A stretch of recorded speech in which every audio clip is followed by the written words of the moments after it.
you need to actually segment your stakeholders. And my usual preference is a layering of the leaders. They need a cockpit view to be able to see, just as you're a pilot on a flight.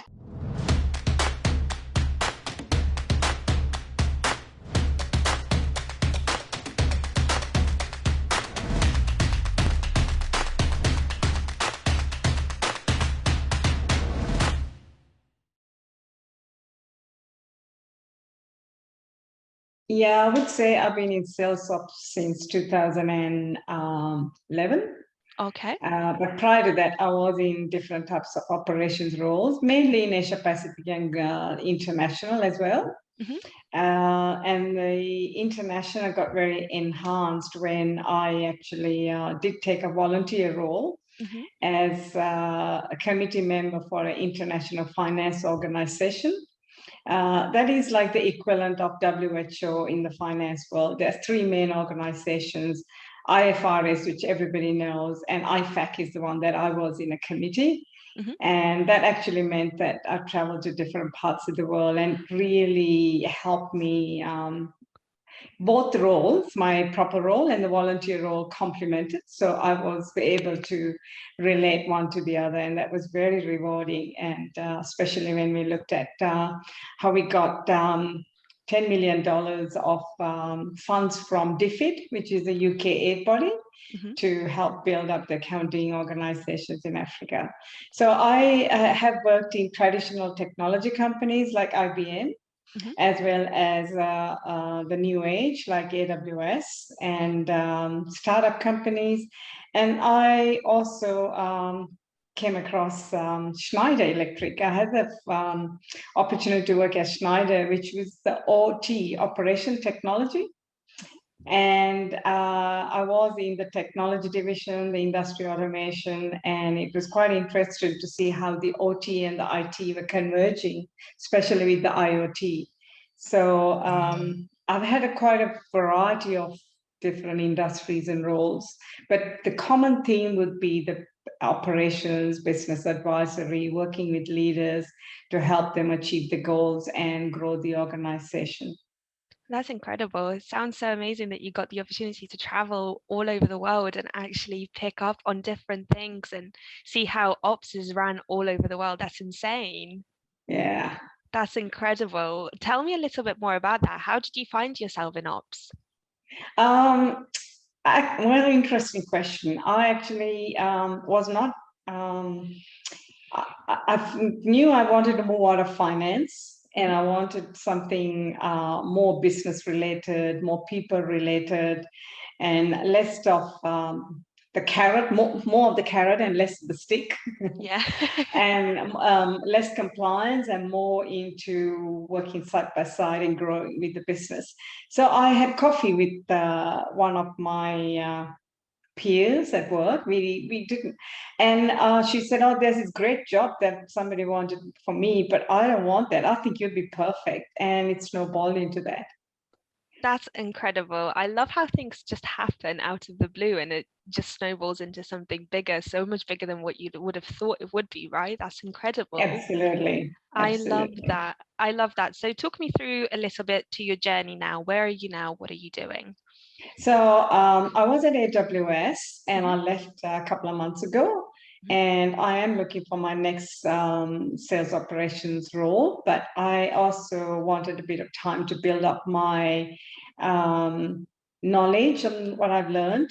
My plan is to move into more business advisory roles to help the either as sales operations or in different capacity, get into more and more where I am actually seen as the expert and the advisor, and I'm another set of eyes and ears for either sales director, CEO, leader of a business unit, and pretty much like a COO role. And I've been putting my learnings together in a structured format and developing a level of a journey an organization could also follow, an organization that may have very mature in some parts of the sales operations component, but the other parts may not be.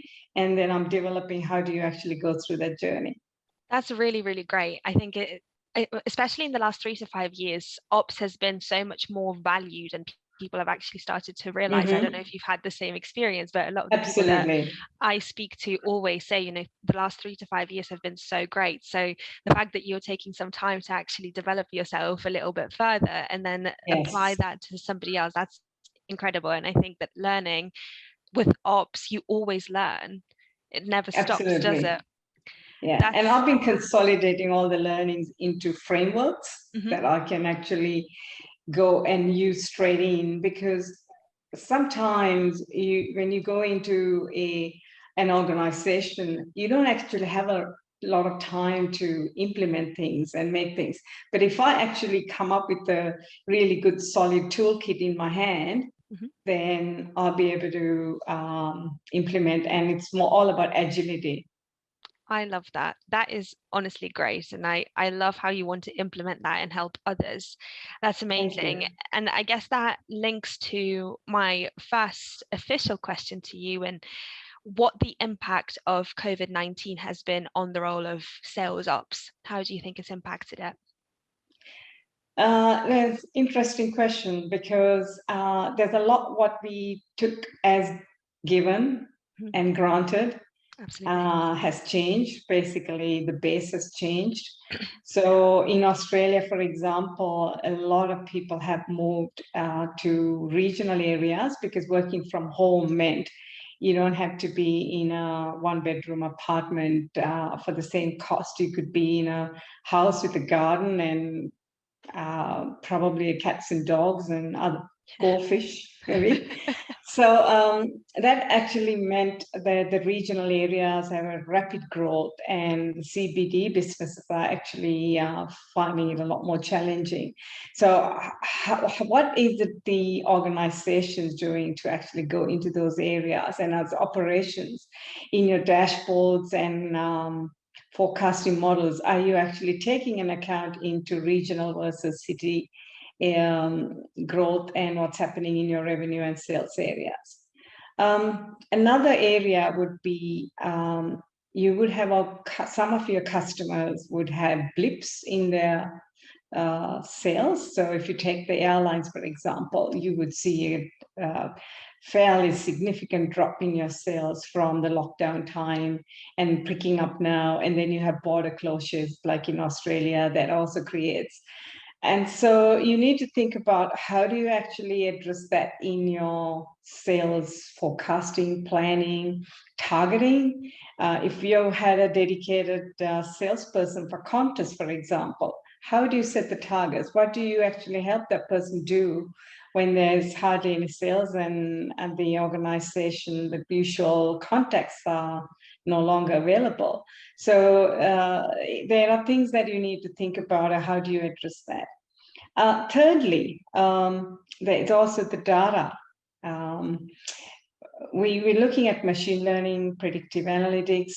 When you can't use historical data and develop trends, how do you develop your forecasting? How do you develop your predictives? So I think this is a time you need to actually move towards descriptive analysis as well, and not just predictive analysis. So it's enough time for the sales operations to take a step back and look at the business and see what is it that stayed the same, and what that stays the same, you need to make sure it's still running, because people can take the foot off the pedal and say, oh yeah, business is lax, so yeah, my numbers are low. It may not be because the business is low. It could be that you need to do a little bit more than what you normally did. So you need to make sure the base is still strong, and you need to understand the variable components and how do you actually position that from a full comprehensive sales organization, from people, targets, forecasting, your strategy, building up customer relationships. All of those things need to be looked at comprehensively. Yeah, totally agree with you. I think that if anything, the last year has changed is that we have taken stuff for granted, and now it's all completely different. So, Exactly. with everything that you've said, I guess my following question is, how did you deal with it personally? How did that impact you? Personally, I actually did take a step back and say, because every single day is an opportunity for me. Yeah. And when the lockdown happened, I thought, great, people are at home, right? Normally, when you ring somebody, they're either in the car or they're interesting, but here it's only just a handful of reasons that they will not be available. So I actually do recall last year, the first weekend that we had a lockdown, I had taken somewhere like 10 to 15 phone calls to people I hadn't talked for a long time. So I actually developed my own personal and professional networking schedule. And it's been a great opportunity for me to keep in touch with people. And of course, there was Marie Kondo. Sorry. Declutter. Oh gosh, yeah, I would imagine that's the same thing for us, I guess, in the UK with the lockdowns and stuff as well. But that's amazing that you actually took this opportunity to reflect, to take a step forward a little bit later on. That's amazing. I think not enough people do that. Leading that on to my next question, Sure. when it comes to partnering with sales leaders, what can sales ops contribute to? What is their contribution, would you say? Okay, I actually have looking at some of the leaders in my earlier days of my career. Mhm. I think the sales ops need to be the internal engine Yeah. for a leader, Mhm. and the leader needs to be the external engine. The priority for the leader needs to be building those relationships with the customers, making time to pick the customers, the suppliers, and the partners. And operations need to run that internal engine. So if the leader is not available, you make sure that the team is still working together. And you need to have that very regular communication with your leaders. I mean, the first person I would talk to in the day would be probably my leader, and in some roles, that'd be my team. Yeah. I would end the day, whatever time of the day or night, talking to my leader and closing off, because that close contact and communication is really critical for building a robust organization that can grow profitably. And the other thing that is key is you need to be another set of eyes and ears in actually seeing things that the leader may not actually have the times to see. And as operations, when you're handling data, you will see things better than most people. It's the same as if you are in a manufacturing plant and you are manufacturing, say, masks.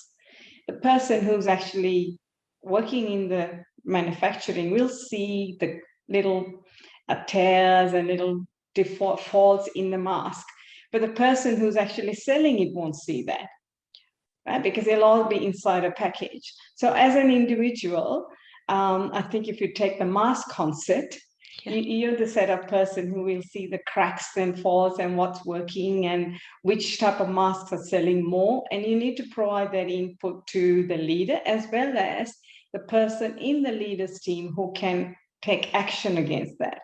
So if you find that things are coming at a crack, you need to talk to the person who is actually responsible for it and work with them to see what's happening. And they may need more data from you. So how can you provide that?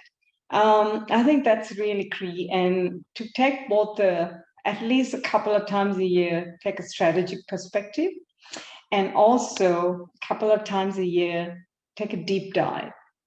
Very few people actually do the deep dive. Lots of people, every organization has a strategic planning session. Every organization has an operations planning session. Every organization has a rhythm of the business with the cadence. Very few actually take time to really deep dive and understand a part of the business. And you can't deep dive the whole business. Doesn't matter how big or small. You need to take a component, and I'm a big person for chewable chunks. At times you need to take a section that you can chew and not choke. Yeah. And you go and deep dive and you understand what's working and why is it working. Ask the why 5 times until you really understand the root causes. Then how can you replicate that for continuous success? How can you share those successes with other people? Definitely. I think everything that you're saying, I'm just absorbing everything that you're saying, because when you're saying that, deep diving and looking deeper in that communication and that visibility is so important for everyone within the business, but not enough people take time for that. I think Absolutely. that's such a crucial point of saying, and Yeah. that's an amazing nugget of wisdom to give to someone.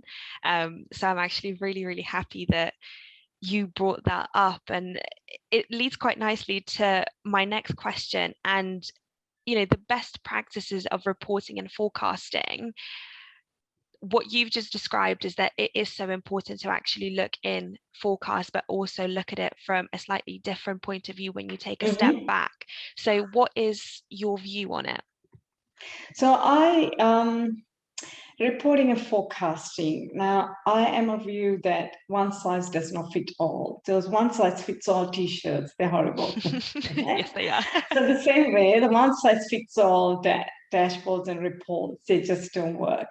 You need to actually segment your stakeholders. And my usual preference is a layering of the leaders.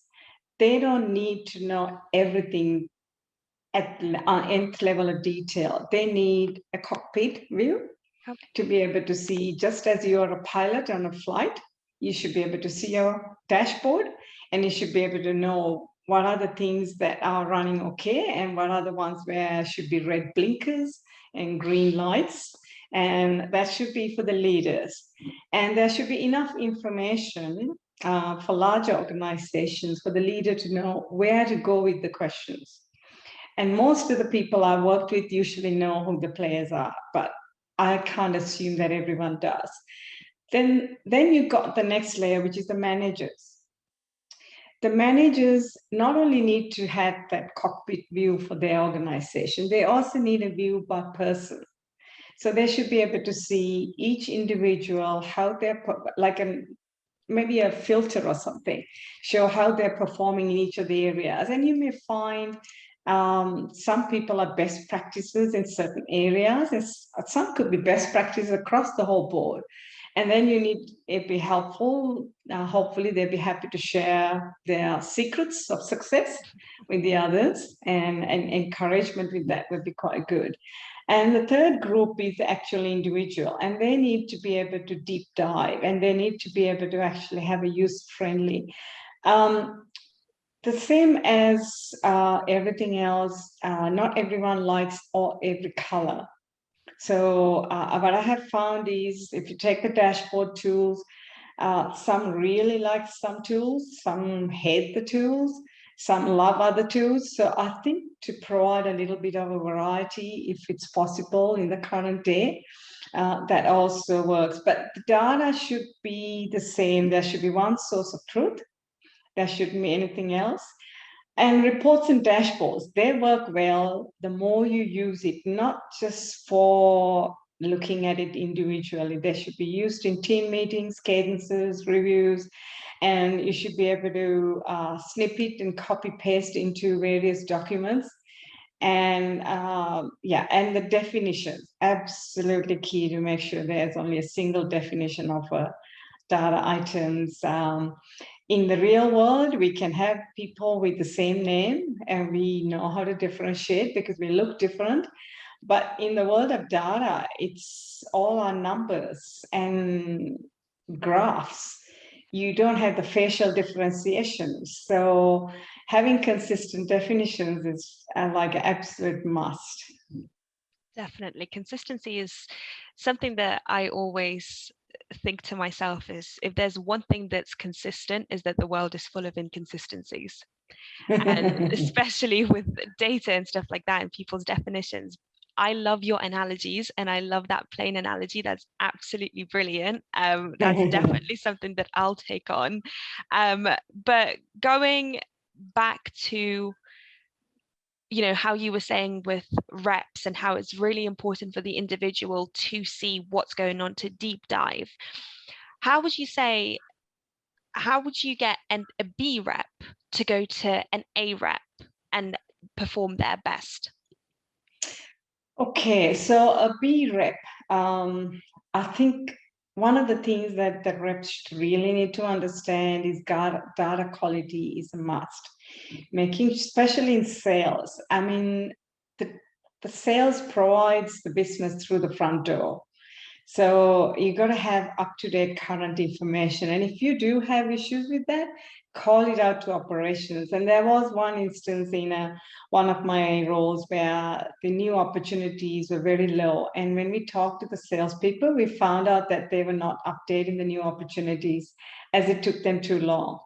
So I sat down with one of them, and it took us more than 2 hours to update and add a new opportunity in, because there were loads and loads of fields that were mandatory that I couldn't understand why they were needed.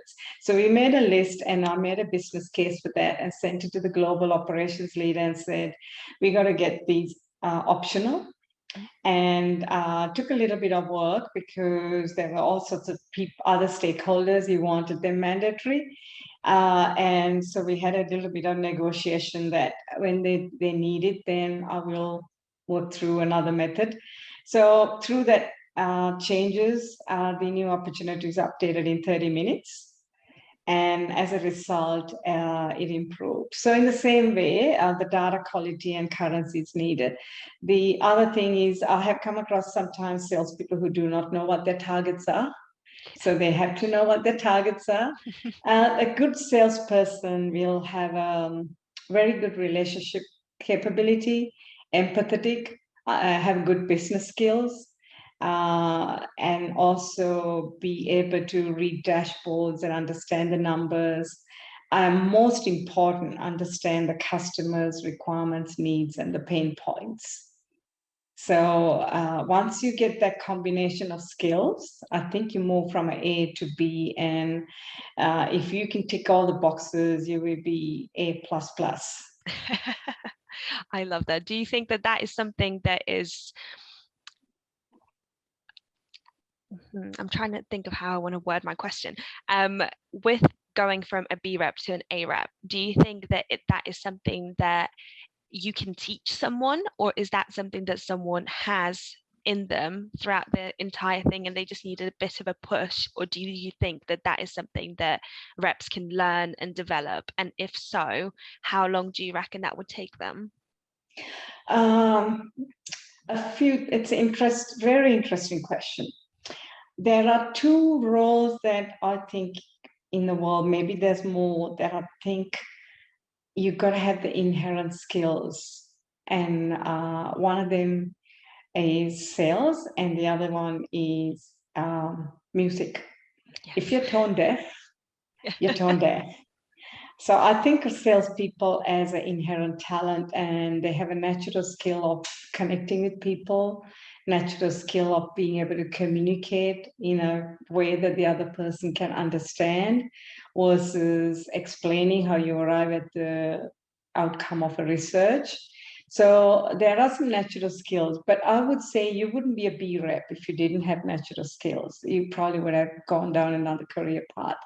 So I think they can be learned, but maybe the most important thing is a person has to want to learn and want to get that, because some of them enjoy some aspects of the sales role, and they have success, and they're happy with their success. So I think if you want to go into being an A++, then yes, you need to apply for it. And it can be learned. I mean, there's plenty of sales training. There's more sales training, I think, outside the academic world than in the corporate world and the business world. And what I have seen in the academic world, I don't know whether it's changed recently, but the last time I looked, it was, there's lots of training available.